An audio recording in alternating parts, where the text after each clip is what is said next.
பேசுகிறேன். எல்லாத்துக்கும் வணக்கங்க.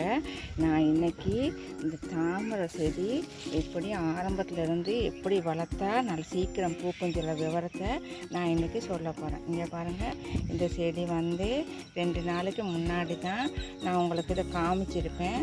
உரம் வச்சு செடி வச்சு தண்ணி ஊற்றி இந்த செடி வச்சுருக்கேன் பாருங்கள்.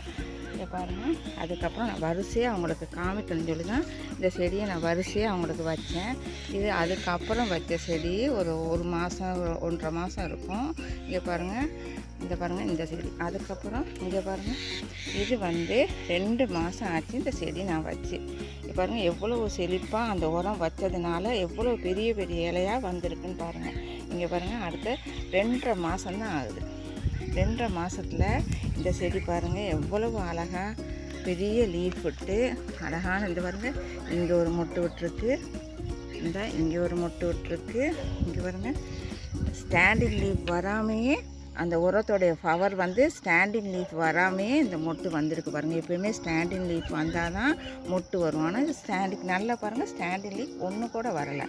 ஆனால் இங்கே பாருங்கள், ஸ்டாண்டிங் லீஃப் இப்போ தான் வந்திருக்கு. அந்த கீழே இங்கே பாருங்கள், இந்த ஸ்டாண்டிங் லீஃப் மொட்டு வந்துச்சுன்னா ஃப்ளவர் பெருசாக இருக்கும்.